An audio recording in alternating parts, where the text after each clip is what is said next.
Price the Lord. ஆண்டவராகிய இயேசு கிறிஸ்துவின் நாமத்தினாலே இந்த 100 நாள் ஜெபத்தினுடைய 16வது நாள் உங்களை சந்திப்பதிலே மிகவும் மகிழ்ச்சி அடைகிறேன். கர்த்தர் உங்களை காப்பாராக, ஆண்டவர் உங்களை ஆசீர்வதிப்பாராக.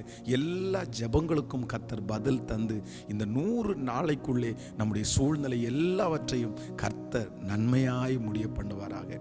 ஆண்டவருடைய பிள்ளைகளே, திருநெல்வேலி மாவட்டத்திலே அகஸ்டின் ஜெபக்குமார் ஐயாவினுடைய தகப்பனாருடைய தகப்பனார் அவர் ஆண்டவரை அறியாதவராய் இருந்தார். திடீரென்று ஒரு போதகர் ஆண்டவரை குறித்து சொன்னதினாலே இவர் ரொம்ப அதிகமான கோபம் அடைந்து, கிறிஸ்தவன் நாயே, ஊரை விட்டு வெளியே போ அப்படின்னு அவரை திட்டுறார். திட்டின உடனே இந்த தேவனுடைய ஊழியர் அந்த இடத்துல முழங்கால் படிட்டு ஜெபம் பண்ணி விட்டு கடந்து போகிறார்.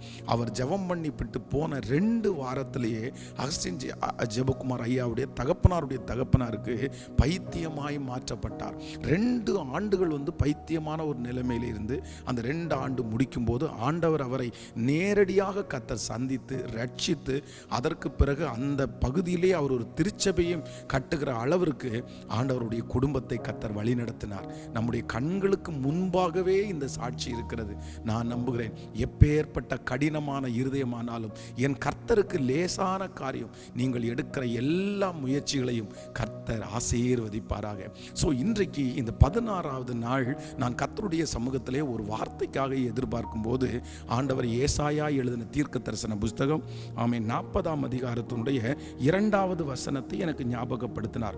எருசலேமுடன் பட்சமாய் பேசி அதன் போர் முடிந்தது என்றும் அதன் அக்கிரமம் நிவர்த்தியாயிற்று என்றும் அது தன் சகல பாவங்களின் நிமித்தம் கர்த்தரின் கையில் இரட்டிப்பாய் அடைந்து தீர்ந்தது என்றும் அதற்கு கூறுங்கள் என்று உங்கள் தேவன் தெரிவிக்கிறார். ஆண்டவருடைய பிள்ளைகளே, இந்த இடத்திலே ஆண்டவர் வாக்கு கொடுக்கிறார். எருசலேமினிடத்திலே பட்சமாய் பேசி அதன் போர் முடிந்தது. நீங்க சொல்லுங்க, எருசலேமுடன் நீங்க திட்டி சொல்லாதீங்க, மனதுக்கு வருத்தப்படுற மாதிரி சொல்லாதீங்க. சாஃப்டா என்ன சொல்லுங்கன்னா, உன் போர் முடிஞ்சிருச்சு, உன் போர் முடிஞ்சிருச்சு. இந்த சத்தத்தை கேட்கிற நிறைய ஆண்டவருடைய பிள்ளைகள் ஒருவேளை ஒரு எதிர்பார்ப்போடு இருக்கலாம். என்னைக்கு தான் இந்த போராட்டம் எனக்கு முடியும் பாஸ்டர்? இத்தனை வருஷமா எனக்கு முடியலையே, நான் இன்னைக்கு முடியும், நாளைக்கு முடியும் அப்படின்னு நான் எதிர்பார்த்துட்டே இருக்கிறேன். ஆனா என்னுடைய போர் முடிவிற்கு வரல. என் சரீரத்தோட போராடுற போராட்டம் முடிவுக்கு வரல. என் பிள்ளையோட நான் போராடிட்டே இருக்கிறேன், கடனோட நான் போராடிட்டே இருக்கிறேன். எங்க போனாலும் எனக்கு போராட்டமே மிஞ்சி இருக்கிறது. ஆனால் கர்த்தர் இன்றைக்கு கிருபையாய் வாக்கு கொடுக்கிறார், உங்கள் போர் சீக்கிரமாய் முடிவிற்கு வரப்போகிறது. இந்த 100 நாள் ஜெபம் முடிகிறதுக்குள்ளே அந்த போரிலே ஒரு மிகப்பெரிய அமைதி வரப்போகிறது. பாருங்கள், இப்போ அநேக இடங்களில் போர் நடந்து கொண்டிருக்கிறது. ஆனால் அந்த ஜனங்களுக்கு நிம்மதியே இருக்காது. எப்போ குண்டு விழும், எப்போ பிரச்சனை பண்ணுவாங்க, எப்போ வேலைக்கு போகாமல் தடையாகும், இப்படி ஒவ்வொருத்தருடைய இருதயமும் பதட்டமாகவே இருக்கும். இது முடிவுக்கு வராதா அப்படின்னு நிறைய பேர் காத்திருப்பாங்க. ஆனால் ஆண்டவர் இன்றைக்கு கிருபையாய் வாக்கு கொடுக்கிறார், உங்களுக்கு விரோதமாக இருக்கிற போர் சீக்கிரம் முடிவிற்கு வரும். நீங்கள் இனி போராட மாட்டீர்கள். உங்கள் எல்லை எங்கும் கர்த்தர் ஒரு சமாதானத்தை கொடுக்க போறார். சண்டை இல்லாத, சமாதான குறைவில்லாத ஒரு நிம்மதியான ஒரு வாழ்க்கையை ஆண்டவர் உங்களுக்கு தருவேன் என்று கர்த்தர் வாக்கு கொடுக்கிறார். ஆமென். ஆண்டவருடைய பிள்ளைகளே, இந்த வசனத்தை நான் தியானித்து கொண்டிருக்கும் போதே வேதத்திலிருந்து ஒரு 3 சம்பவங்களை தியானித்தேன். ஒன்று, முதலாவதாக தீர்க்கதரிசியினுடைய புத்திரர். வேதம் சொல்லுகிறது, சீரியரின் தண்டுகள் அப்புறம் இஸ்ரவேலுக்குள்ள வரவில்லை. சீரியருடைய தண்டு ஒவ்வொரு நாளும் இந்த சீரியர்கள் தன்னுடைய ஜனங்களுக்கு விரோதமாக யுத்தம் பண்ணி கொண்டே இருந்தார்கள். ஆனால் ஒரு குறிப்பிட்ட காலம் தாண்டி வேதம் சொல்லுகிறது, சீரியருடைய தண்டு அப்புறம் அவர்களுக்கு வரவில்லை. என்ன நடக்குது அப்படின்னு சொன்னா, இந்த சீரியர் எந்தெந்த இடத்துல அவங்க போர் பண்ணுவார்களோ அதை ஆண்டவர் தீர்க்கதரிசிக்கு வெளிப்படுத்துகிறார். அவங்க அங்க பள்ளி அறையில பேசுறத இவர் கண்டுபிடிச்சு ராஜாவினிடத்துல இந்தந்த இடத்துல ஆட்களை அனுப்புறாங்க, நீங்க கொஞ்சம் ஜாக்கிரதையா இருங்க, அந்த இடத்துல நல்ல ஆட்களை அனுப்புங்க அப்படின்னு சொல்லும் போது எல்லா இடத்துலையும் சீரியர் தோற்றுக்கொண்டே வந்தார்கள். அப்பதான் ஜனங்கள்கிட்ட ராஜா கேட்கிறாரு, என்ன நடக்குது? நம்மிடத்துல ஏதாவது உளவாளி ஒருத்தன் இருக்கிறானா? இங்க நடக்கிறதெல்லாம் யாரோ போய் சொல்றாங்க. ஏன் அப்படின்னு சொன்னா, அவங்கள ஜெயிக்கவே முடியல, நம்ம போறதுக்குள்ளேயே அவங்க சுதாகரிச்சிடுறாங்களே. அப்பதான் அங்க இருக்கிற ஒருத்தர் சொல்றாரு, உளவாளி எல்லாம் இல்ல, அந்த ஜனங்கள் நத்தில ஒரு தீர்க்கதரிசி இருக்கிறாரு, நம்ம பள்ளி அறையில சொல்றதை அவர் அங்க சொல்லிடுறாரு. அவ்வளவு விசேஷித்த வரம் ஆண்டவர் அவங்களுக்கு தந்திருக்கிறாருன்னு சொல்றாரு.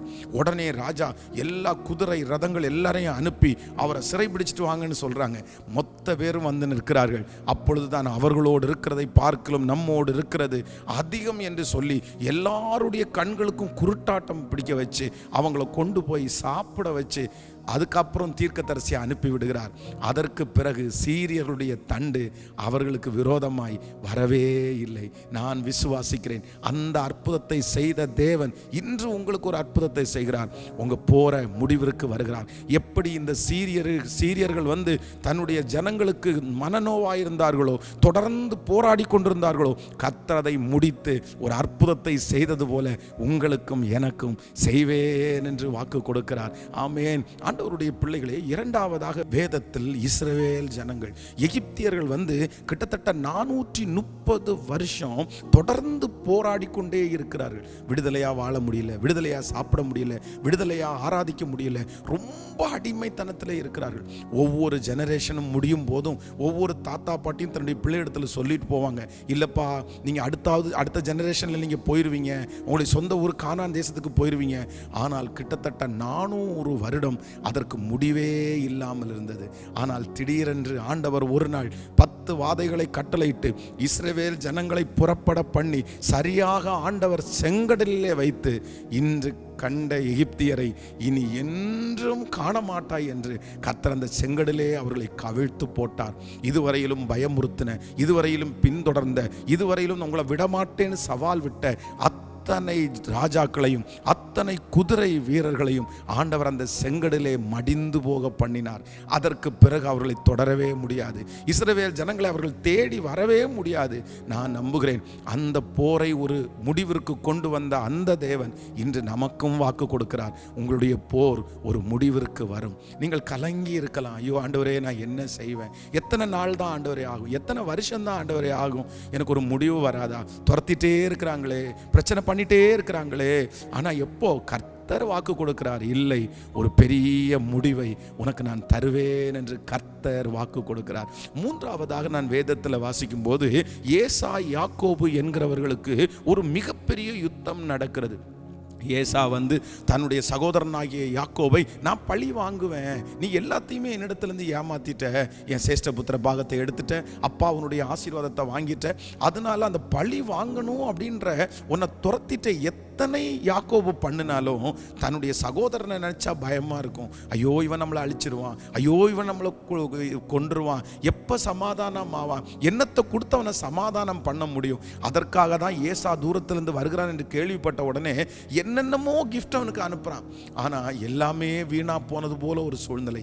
ஆனால் திடீரென்று அந்த ஏசா தூரத்தில் பார்த்து 2 பேரும் கட்டி பிடிச்சு ஒருத்தருக்கு ஒருத்தர் அழுது ஒருத்தருக்கு ஒருத்தர் பேசி அன்றைக்கு ஒரு பெரிய சமாதானம் உண்டானது. அந்த போர் ஒரு முடிவிற்கு வந்தது. அந்த தேவனாகிய கர்த்தர் தான் இன்றைக்கு உங்களுக்கும் எனக்கும் வாக்கு கொடுக்கிறார். இல்லை, இந்த போர் முடிவிற்கு வரும், இந்த பிரச்சனை முடிவிற்கு வரும், இந்த வியாதி முடிவிற்கு வரும். கர்த்தர் சொல்கிறார், என் ஜனமாகிய இஸ்ரவேலுக்கு பட்சமாய் பேசி போய் சொல்லுங்கள், அவள் போர் முடிந்தது. அம்மா உங்க போர் முடிஞ்சிருச்சு, ஐயா உங்க போர் முடிஞ்சிருச்சு, பிரதர் உங்க போர் முடிவிற்கு வரும், கலங்காதீங்க, நீங்க ரொம்ப பக்கத்துல வந்துட்டீங்க, அருகாமையில வந்துட்டீங்க, இன்னும் சில சொற்ப நாட்கள் தான். ஆண்டவருடைய வருகை தாமதிச்சா இந்த 100 நாள் முடிகிறதுக்குள்ள கர்த்தர் இந்த போருக்கு ஒரு முடிவை கர்த்தர் கொண்டு வருவார். ஆமென். உங்களுக்காக ஜெபிக்கிறேன். தகப்பனே, எங்கள் இஸ்ரவேலின் ஜெயபலமானவரே, யுத்தங்களை தடுத்து ஓய பண்ணுகிறவர், ஈட்டியை முறிக்கிறவர், சமாதான காரணர் நீங்க தான் ஏசப்பா.